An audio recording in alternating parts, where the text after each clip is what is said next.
तो दोस्तों, आज हमारे पास एक बहुत ही अनोखी और मज़ेदार कहानी है।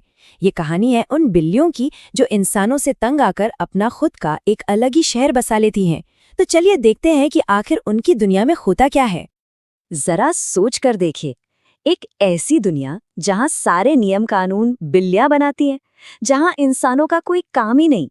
ये कहानी ना हमें उसी दुनिया की एक छोटी सी झलक दिखाती है, और यकीन मानिए ये बहुत रोमांचक होने वाला है। तो भाई, कहानी शुरू कहाँ से होती है? एक बहुत बड़ी प्रॉब्लम से।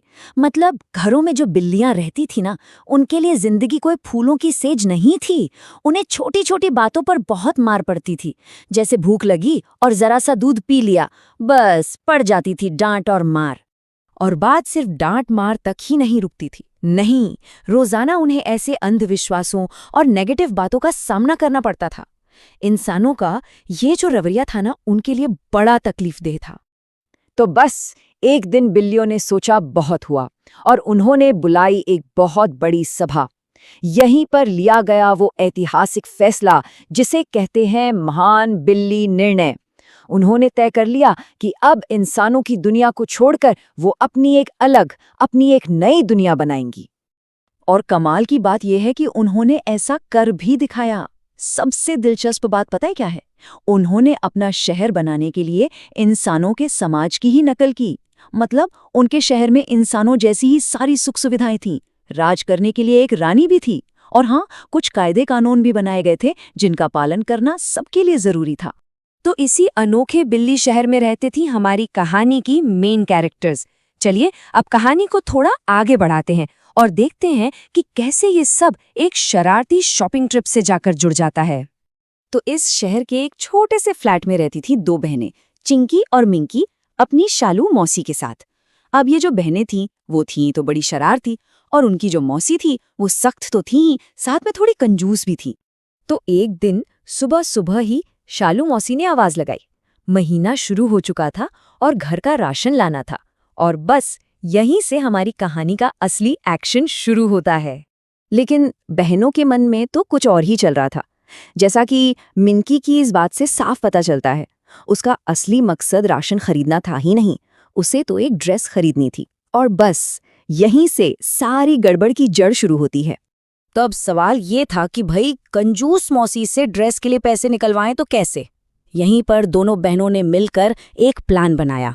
एक ऐसा प्लान जिसमें एक छोटे से झूठ का सहारा लेना था। देखिए, उनका प्लान बड़ा सिंपल था।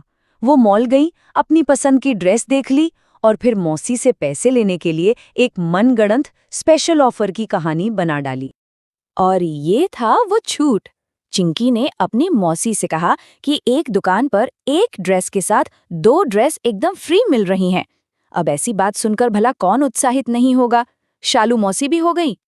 अब आते हैं कहानी के उस मोड़ पर जहां ये छोटा सा झूठ एक बहुत बड़ी मुसीबत बन जाता है। बहनों ने जैसा सोचा था ना, वैसा तो कुछ भी नहीं हुआ, बल्कि मामला उल्टा ही पड़ गया। लेकिन आगे बढ़ने से पहले जरा एक मिनट सोचिए। एक छोटा सा, बिल्कुल मासूम सा लगने वाला झूठ आखिर कितनी बड़ी मुसीबत खड़ी कर सकता है? चलिए देखते हैं। हुआ ये कि शालू मौसी उस झूठे ऑफर से इतनी ज्यादा खुश हो गई कि उन्होंने फोन घुमाया और अपनी सारी सहेलियों को वहीं बुला लिया। देखते ही देखते ड्रेस की दुकान के बाहर एक बहुत बड़ी भीड़ जमा हो गई। अब ये सब देखकर तो बहनों के होश ही उड़ गए। और फिर शालू मौसी ने बड़े गर्व से उस भीड़ के सामने अपनी भांजियों से कहा कि वो सबको उस दुकान के बारे में बताएं। ये सुनते ही तो ऐसा लगा जैसे चिंकी और मिंकी के पैरों के नीचे से जमीन ही खिसक गई हो। उनका झूठ अब सबके सामने आ चुका था। देखिए कैसे एक एक करके उनका झूठ खुलता गया। पहले तो मिंकी ने इस सिचुएशन को संभालने के लिए एक और झूठ बोल दिया कि जो ऑफर तो खत्म हो गया। लेकिन शालू मौसी कहाँ मानने वाली थी, वो तो सीधा दुकानदार के पास पहुंच गई, और बस दुकानदार ने सारी सच्चाई उगल दी। तो झूठ तो पकड़ा गया। अब बारी थी नतीजों का सामना करने और सबक सीखने की। चलिए देखते हैं कि इस कहानी का अंत कैसे होता है। जाहिर है शालू मौसी को अपनी भांजियों पर बहुत गुस्सा आया, लेकिन इतनी शर्मिंदगी के बावजूद उन्होंने अपनी जिम्मेदारी निभाई। उन्होंने उस पूरी भीड़ से माफी मांगी जिससे उन्होंने वहां इकट्ठा किया था। जब सब घर वापस आए तो दोनों बहनों को अपनी गलती का बहुत गहरा एहसास हुआ। उन्हें समझ आ गया था कि उनके एक छोटे से झूठ ने कितनी बड़ी प्रॉब्लम खड़ी कर दी थी। उन्होंने अपनी मौसी के पैर पकड़कर खूब माफी मांगी। तो इस पूरी कहानी से हमें एक बहुत ज़रूरी सबक मिलता है। एक छोटा सा झूठ भी हमारे बड़ों के अपमान की वजह बन सकता है, ठीक वैसा ही जैसा चिंकी और मिंकी के साथ हुआ। और ये कहानी हमें एक सवाल के साथ छोड़ जाती है। हम अक्सर सोचते हैं कि भाई छोटे मोटे झूठ यानी व्हाइट लाई से क्या फर्क पड़ता है, कोई नुकसान थोड़ी होता है। पर क्या ये सच है? क्या कभी कभी एक छोटा सा सफेद झूठ भी हमें बहुत भारी पड़ सकता है? ये सवाल सच में सोचने वाला है।